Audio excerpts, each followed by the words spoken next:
Hey guys, आप सभी को हमारे YouTube channel legal mindset judiciary पे स्वागत है। हम आ चुके हैं नए वीडियो के साथ जिसमें हम सेक्शन 226 को पढ़ेंगे। और चलिए वीडियो को आगे बढ़ाते हैं। जो फर्स्ट टाइम इस लेक्चर को देख रहे हैं, आप सभी के लिए डिस्क्लेमर, आप हमारे वीडियो को एटलीस्ट 1.5x या फिर उससे ज़्यादा स्पीड में देखिए ताकि वीडियो देखने में मज़ा आएगा आपको और समझ में भी अच्छे तरीके से आएगा, क्योंकि मैं हूँ थोड़ा सा स्लो, बट मेरी कोई गलती नहीं है। आपके पास, आपके हाथों में है टेक्नोलॉजी, आप मुझे स्पीड करके देख सकते हैं। चलिए सेक्शन 226 पढ़ेंगे और आपको अच्छे से पता होगा कि सेक्शन 226 पिक्चर में कैसे आया। मैं बार बार तो बोल नहीं सकता, लेकिन मुझे क्योंकि बोलना पड़ेगा, क्योंकि ऐसा होता है कभी कभी जो व्यूअर है वो फर्स्ट टाइम लेक्चर को क्लिक करता है तो उसको तो बैकग्राउंड तो समझ में आएगा नहीं, तो उसके लिए मैं लिख रहा हूँ। बस हम पढ़े थे, आपको मालूम है कि जैसे कंप्लेंट फाइल होता है, कंप्लेंट फाइल होने के बाद मजिस्ट्रेट क्या करता है, कॉग्निजेंस लेता है। कॉग्निजेंस लेने के बाद मजिस्ट्रेट सेक्शन 223 में क्या करता है, एग्जामिनेशन ऑन ओथ करता है। एग्जामिनेशन ऑन ओथ करता है, ठीक है। फिर उसके पास ये करने के बाद तीन चीज़ कर सकता है, तीन प्रोबेबिलिटी था, तीन पॉसिबिलिटी था। पहला था सेक्शन 227 में वो प्रोसेस इशू करेगा। क्या करेगा? प्रोसेस इशू करेगा, मतलब सर वो समन वारंट भेज देगा। कब भेजेगा समन वारंट? कब भेजेगा? समन एंड वारंट भेजेगा, ठीक है सर। कब भेजेगा? जब सफिशिएंट ग्राउंड मिलता था। क्या? जब सफिशिएंट ग्राउंड मिलता था, ठीक है। अच्छा, सेक्शन 225 फिर हमने पढ़ा, जिसमें हमने ये पढ़ा कि अभी वो पोस्टपोन कर रहा है। क्या कर रहा है? पोस्टपोन। पोस्टपोन किस चीज़ को कर रहा है सर? यही इशू ऑफ प्रोसेस को पोस्टपोन कर रहा है। वो अभी नहीं भेज रहा है। क्यों नहीं भेज रहा है? क्योंकि वो और अपनी तरफ से श्योर हो जाना चाहता है। तो उसके लिए वो क्या करता है, यहाँ पर इंक्वायरी करवाता है। इंक्वायरी खुद करता है इनफैक्ट, और इन्वेस्टिगेशन करवाता है। किससे? पुलिस ऑफिसर से या फिर नॉन पुलिस ऑफिसर से, प्राइवेट पर्सन से, ठीक है। ये पढ़ चुके अच्छे से। और एक ऑप्शन है किसके पास? मजिस्ट्रेट के पास। या फिर तो समन वारंट भेजा, या फिर समन वारंट को अभी नहीं भेजा और इन्वेस्टिगेशन कराया एविडेंस के लिए। या फिर और एक ऑप्शन है सेक्शन 226 में वो क्या कर सकता है, कंप्लेंट को डिसमिस कर सकता है। ओ माय गॉड, डिसमिस क्यों करेगा? क्योंकि मजिस्ट्रेट को लग रहा है ये जो कंप्लेंट लेके आ रहा है बंदा, वो कोई सफिशिएंट ग्राउंड नहीं बन रहा है, नो सफिशिएंट ग्राउंड। ये जो कह रहा है इसका बातों में दम नहीं है। ये जो भी बोल रहा है, लग रहा है कि भैया झूठ है वगैरह वगैरह, कुछ भी उनको देख कर लग जा रहा है, ठीक है। सफिशिएंट ग्राउंड ही नहीं बन रहा है कि आगे एक्यूज्ड के अगेंस्ट में आगे बढ़ा जाए।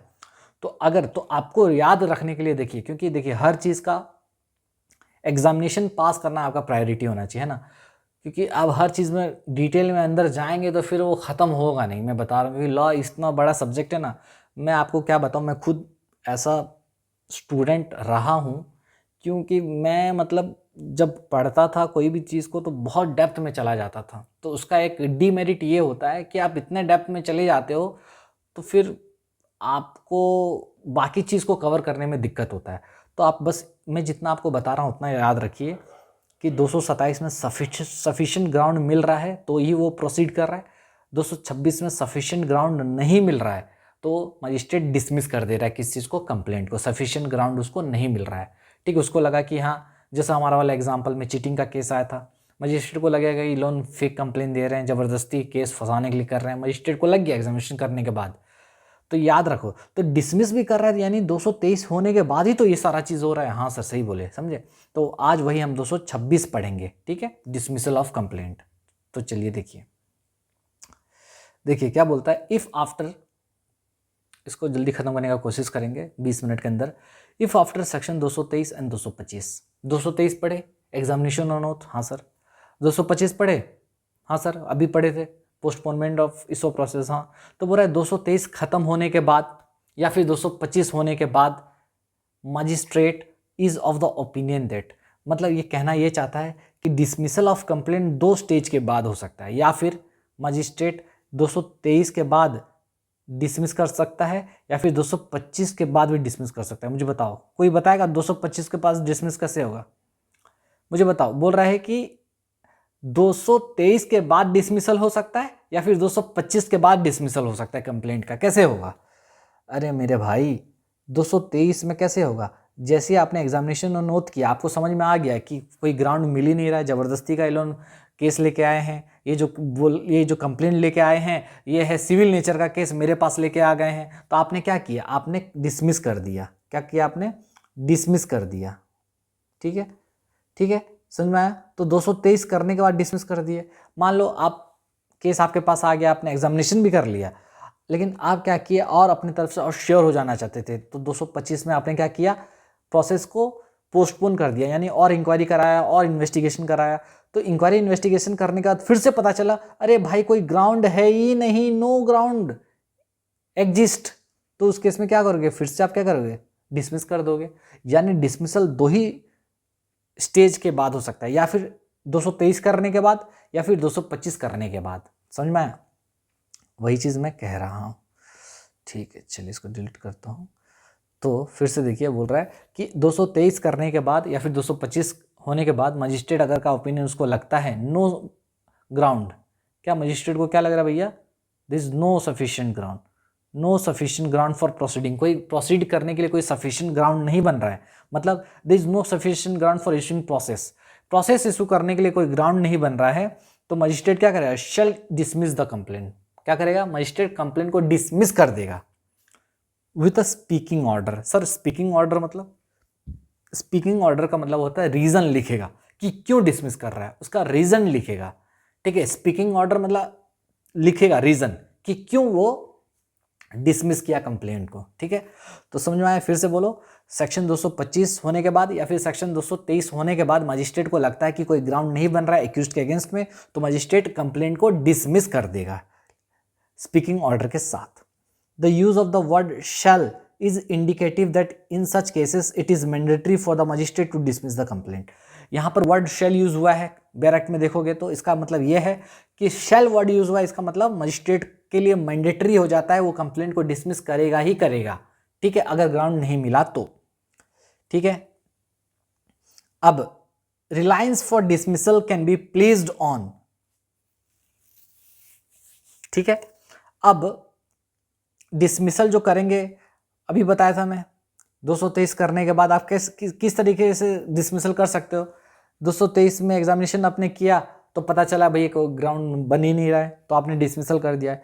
या फिर आपने 225 में इन्वेस्टिगेशन किया या फिर इंक्वायरी किया तो पता चला कि कोई ग्राउंड नहीं मिल रहा है, तो आप क्या कर सकते हो, डिसमिसल कर सकते हो। या फिर ऐसा भी हो सकता है कि डॉक्यूमेंट्स जैसे आपके पास आया था कंप्लेंट के साथ, उसको देखकर ही आपको लग गया कि भैया ये तो कोई ग्राउंड बन ही नहीं रहा है, तो आपने डिसमिस कर दिया। तो ये 3 तरीका है जिसमें आपको पता चल सकता है कि हाँ डिसमिसल हो गया, 223 करने के बाद, 225 के बाद, और document submitted along with the complaint. समझ में आ गया, ओके। तो अगर मैं चार्ट बनाऊं तो देखिए, जैसे कंप्लेंट मिला, 210 का 1 का ए में कॉग्निजेंस लिया गया, 223 में एग्जामिनेशन हुआ। नॉन एग्जामिनेशन भी हो सकता है क्या सर, बिल्कुल हो सकता है। जैसे पुलिस सर्वेंट वाला केस था, पब्लिक सर्वेंट, या फिर तुम्हारा कोर्ट वाला केस था, या फिर मेकओवर वाला केस था, वहाँ पर एग्जामिनेशन नहीं होता था। तो ये सब होने के बाद क्या होता था, 227 में प्रोसेस इशू होता था।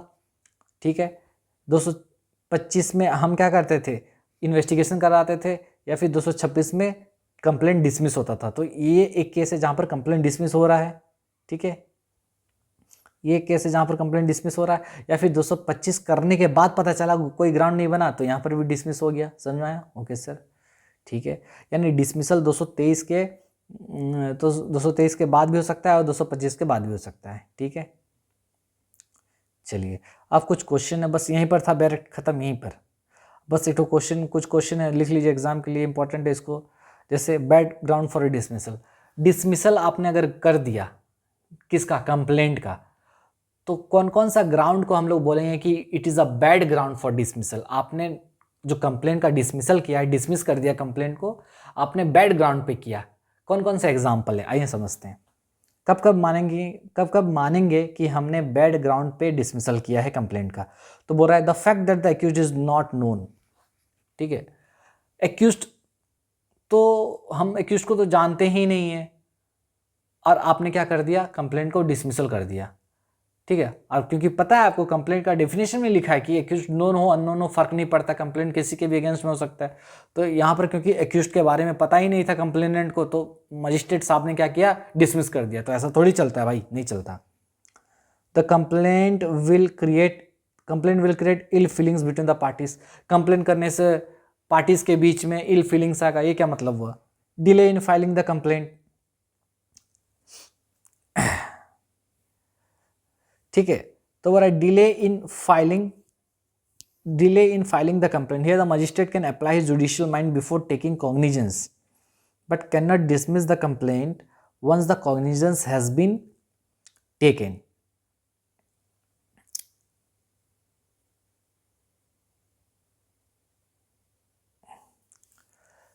कहने का मतलब यह है कि डिले इन फाइलिंग कंप्लेंट, एक सेकेंड गाइस, ठीक है, कंप्लेंट फाइल करने में डिले हो गया, उसके वजह से डिसमिसल किया जा रहा है, तो ये नहीं चलेगा।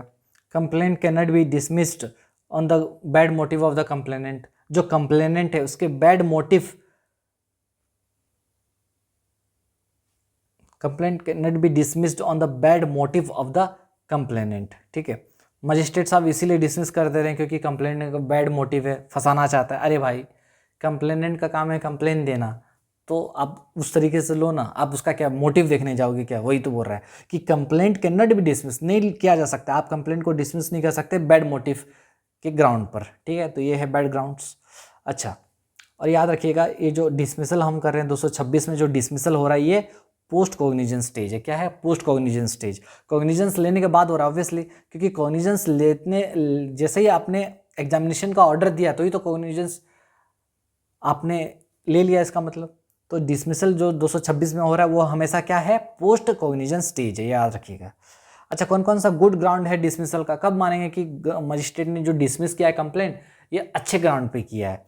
अगर मान लो dispute is purely of a civil nature, आपके पास जो कंप्लेंट आया वो सिविल नेचर का था, तो भैया आप क्या बोलोगे कि भैया ये सिविल नेचर का केस है, आप तो क्रिमिनल कोर्ट में आ रहे हो कंप्लेंट देने, ऐसा थोड़ी चलेगा, तो आप डिसमिस कर दिए।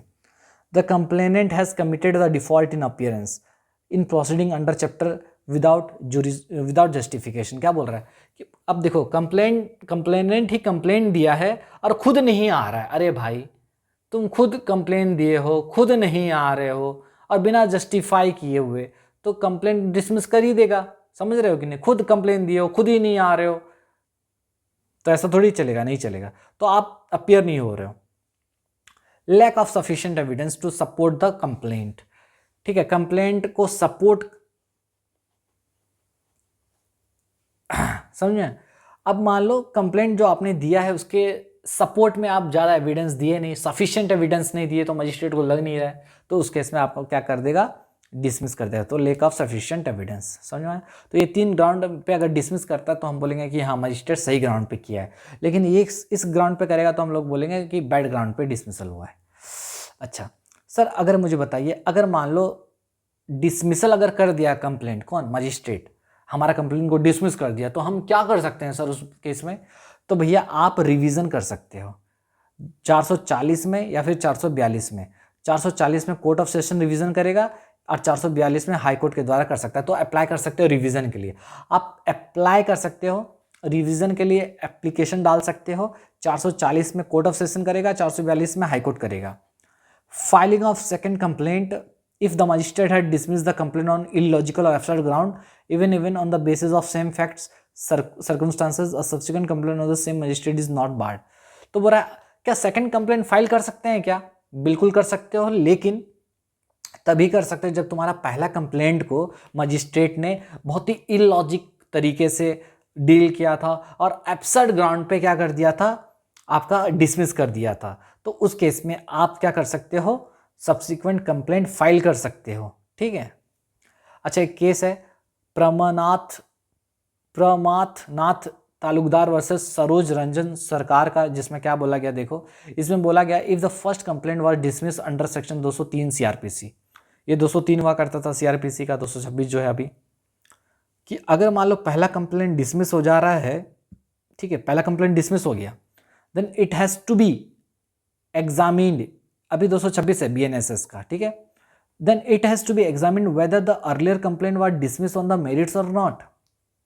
मान लो अगर कंप्लेंट तुम्हारा पहले डिसमिस हुआ था तो हम ये चेक करेंगे कि भैया जो कंप्लेंट तुम्हारा डिसमिस हुआ था वो मेरिट्स पे हुआ था या नहीं, ठीक है, मेरिट्स पे हुआ था या नहीं। मतलब दोनों पक्ष का सबूत अबूत देखने के बाद हुआ था, सब कुछ सुनने के बाद कि नहीं हुआ था, ठीक है। मेरिट्स मतलब वही मेरिट्स पे हुआ था या नहीं।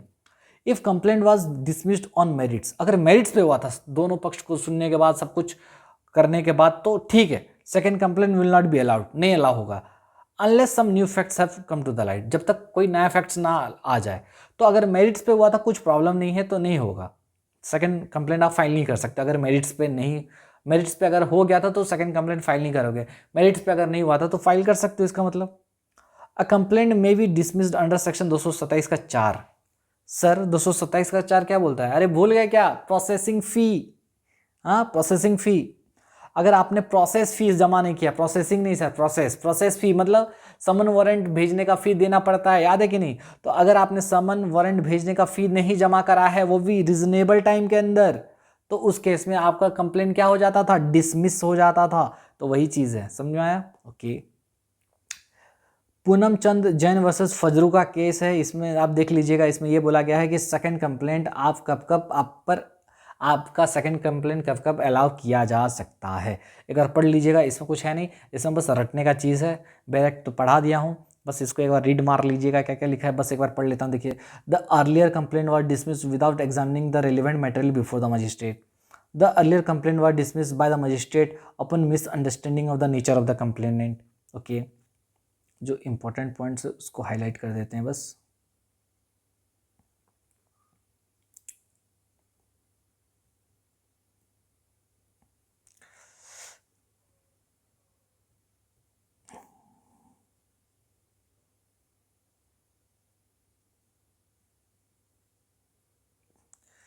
This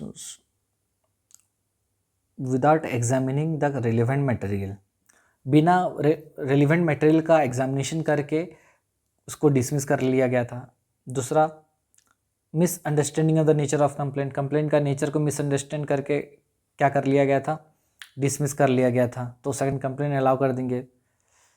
manifestly on the some illogical और मेलीफाइड ग्राउंड्स पे तुम्हारा डिसमिस कर दिया गया था।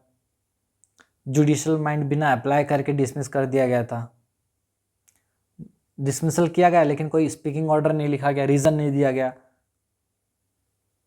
Second complaint, if in second complaint some new facts were raised, ठीक है। अब जब सेकंड कंप्लेंट जब फाइल कर रहे हो तो आप नया फैक्ट्स रेज कर रहे हो जो कि पहले रेज नहीं किए थे, ठीक है। तो उस केस में आप पर आपका सेकंड कंप्लेंट अलाउ किया जा सकता है, ठीक है। इसको देख लीजिएगा। So this is our section 226 over now, ठीक है। इसी में अगर होता है तो सेक्शन 224 पढ़ लेते हैं, कहाँ गया, कि अलग से फिर बनाने का पैसेंस नहीं है वीडियो। चलिए, नाउ सेक्शन 224 क्या बोलता है? सेक्शन 200 नहीं, काम करता हूँ इसको दूसरे में रिकॉर्ड कर देता हूँ वरना फिर दिक्कत होता है, रुकिए कुछ मिनट लगेगा। चलिए मिलते हैं नेक्स्ट सेक्शन में। 224 का अलग से वीडियो आएगा क्योंकि फिर जो 224 खोजता है उसको मिलेगा नहीं भाई, ठीक है। चलिए मिलते हैं नेक्स्ट वीडियो में, तब तक के लिए बाय, टेक केयर, पढ़ते रहिए भैया और कमेंट बताइए कैसा लग रहा है वीडियो आपको, ठीक है। चलिए बाय।